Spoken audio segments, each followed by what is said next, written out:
what is shaping the opinions of South Africa. I know some of them. So it's not as easy as we here in West Africa or East Africa, other parts of Africa, looking at their problems. Their history is radically different from ours. It's an extremely violent society. When we say violence, we mean violence to the extreme. There's no violence. Sorry, in Nigeria, we have this Boko Haram and what have you. These are very late developments. In South Africa, their violence lasted for 400 years. The very first day the whites set their foot on the Cape Town till 1994, when they gained their independence, about 400 years, they've been battling issues with white South Africans. So we should try to see things from their point of view. They were very harsh towards us while we were there, but I'm trying to be objective. If we were to be in their position, we will even do worse than what they are doing at the moment. This is how I see it. It is not true that they are targeting whites in South Africa. The society is violent. For example, in the city of Johannesburg, the number of cemeteries they have in the city of Johannesburg is more than the number of cemeteries in any African country. You get what I mean? The number of cemeteries we have in Nigeria is not up to the number of cemeteries they have in the city of Johannesburg. In Soweto, there's a cemetery that we call Avalon Cemetery. It's in Soweto. Every week, on the average, they bury between 500 to 700 people. Black cemetery. The whites, they have their cemeteries. The Indians, they have theirs, the colors and what have you. So it's a very violent society. The blacks shoot hell out of each other. The main killers in South Africa are bullet wounds and AIDS. So Trump is just being, should I say, nasty. These are just arm twisting techniques. That's how I say it. Then this issue of land. The land was forcibly, so the blacks were forcibly dispossessed of their land. Since gold was discovered in Witwatersrand in Johannesburg in 1886 or thereabout, South Africa has known no peace. They even exported their problems to Zimbabwe in search of mineral, that's a road. They went up to Namibia, and the whole of that region was turned upside down. The society became violent. The blacks, they rose up to the occasion to repossess their property. In the case of Zimbabwe, they fought for land ownership. I mean, that the land belonged to us, we want our land back. That is the main war they fought in Zimbabwe. In the case of South Africa, they fought for equal rights and justice. The land belonged to those who work it. So if a white man is working the land belonged to him. If a black man is working the land also belonged to him. So that was a negotiated settlement. Unlike Zimbabwe, it's Nigeria that gave independence to Zimbabwe. When they held a Commonwealth conference in, I think, Dar es Salaam or so, 1978 or thereabout, the Nigerian foreign minister, Brigadier Henry Adefokbe, announced at that conference venue that Nigeria is nationalizing British petroleum because they are investing in South Africa. The conference scattered. They went, Thatcher and others went home. That was 1978 or so. 1979, there was Lancaster House Agreement talks on Zimbabwe. 1980, they got their independence. That is for Zimbabwe. Now, the problem in Zimbabwe is land. The arrangement they arrived at Lancaster, Margaret Thatcher and his government, they refused to honor their own side of the story. This late man, what's his name, Jimmy Carter, chipped in some money to ease the tension. But at the end of the day, Britain refused to honor our commitment. This is why Robert Mugabe decided to introduce the land redistribution program. And when he introduced it, Britain declared diplomatic war on Zimbabwe, crippled the economy till tomorrow. Zimbabwe has not been able to recover. So if South Africans are not careful, they are going to reduce South Africa to rubbles. This is the fear Ramaphosa has got. And being a violent society, if the economy continues to decline, they will not be able to handle the people. While during apartheid, The blacks were not educated at all. All the big universities in South Africa, Witwatersrand, Grahamstown, Pretoria, Stellenbosch, Cape Town, you name it, they were white universities. The blacks had very few. They were not properly taught. So when independence came, South Africa was an advanced society. Their airline was one of the best in the whole wide world. Their shipping line has no rival. Their parks and gardens, electricity supply, gas up, they need highly qualified people to run the system. If they had told the white men to leave immediately, that society would have crumbled. That is why Nelson Mandela said, we are not telling you to go. If you want to stay with us, you are South Africans. That was the trick they used. They'll be doing all they can to educate the black. They've awarded a lot of scholarships to the black. But the problem is, the white South Africans are leaving. They are trooping out of the country in anger. They said it is better for them to be paupers in Europe than to be under black majority rule.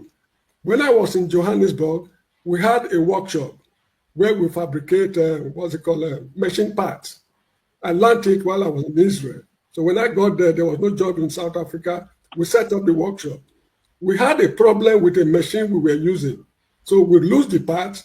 We were looking for an engineering company to fabricate another one.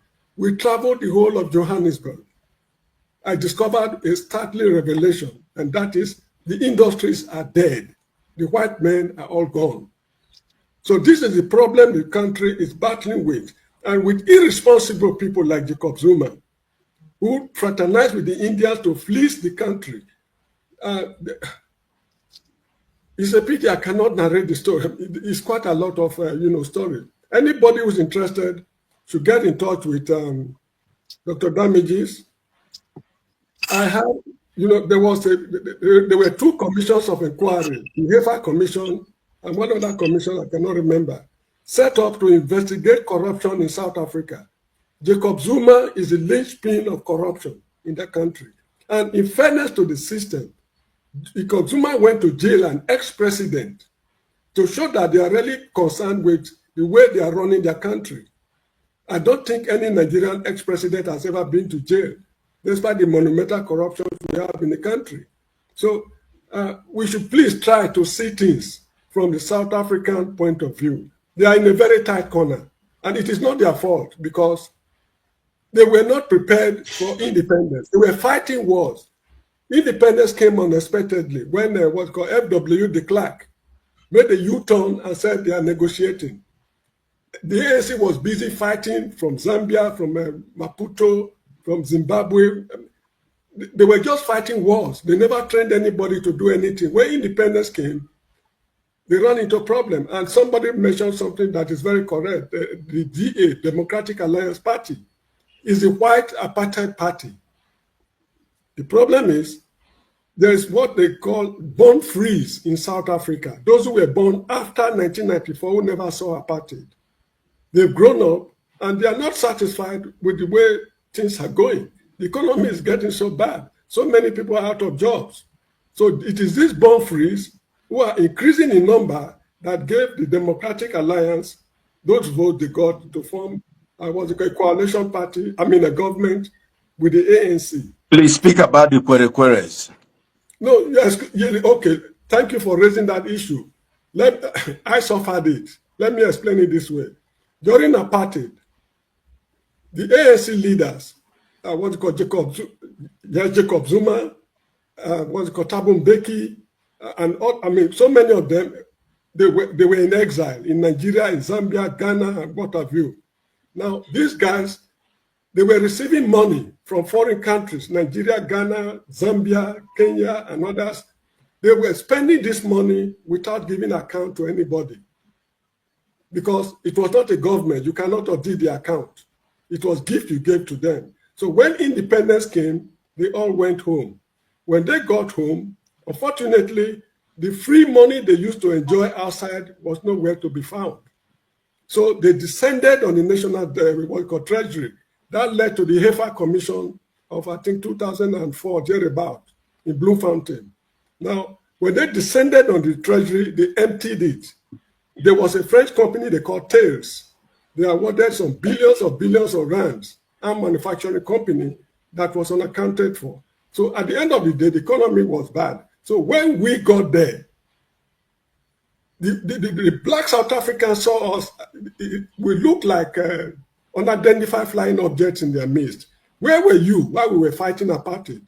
And it's a very correct question because they were cut off completely from other African countries. They could not even get in touch with us on radio. They were not even receiving our radio broadcasts, our newspapers. There were no television. I mean, they were just living in a world of their own. So when apartheid ended and we descended on them in large numbers, the question they asked is, where were you while we were fighting apartheid? People like Jacob Zuma, Thabo Mbeki, and others supposed to educate the people the role we played to enable them gain the independence, which they refused to do. So this is the problem. As far as they are concerned, we are nuisance in their midst. And you cannot blame them because how educated are they? The most educated ones, they got what they call matric, that is our O level, GCE O level. That's the most educated. You see a black South African, he said, I've been working for Checkers, Woolworths, ShopRite, okay, for the past 30, 40 years. What have you been doing? Oh, I'm a driver, I'm a cleaner. I mean, manual jobs. The white never trained them for anything. So when they are reasoning, they are not as enlightened as you and me. You see, an illiterate who grew up in the midst of educated people is not the same as an illiterate who grew up in the midst of illiterates. The level of education in Nigeria is very high. When the illiterates are interacting with us, it also shapes their opinions, unlike people who grow up in the midst of illiterates. So this is the problem they have in the country. They should be very careful because if the country should collapse, it's going to be an unmitigated disaster. So I do not blame Ramaphosa for going to White House. The Benin people have a saying that that is, if there's a rat in a pot, you have to be very sensible when you are trying to kill the rat inside the pot. That is what, I'm sorry, I cannot interpret the proverbs very well, but I think that's the meaning. This man is being cautious because he is dealing with a madman. And if he should pretend or try to be mad in dealing with Trump, the consequences can be terribly tragic. And please, I will send you some documents. Please, anybody who's interested should try. It's good. You should. All of you should try to get in touch with Rudolph. He will send you some documents about 2 commissions of inquiries. One is on Jacob Zuma, and the other was about a police chief they called Bulalani Nuka. They investigated him if he was an apartheid spy. These were landmark commissions of inquiries in South Africa.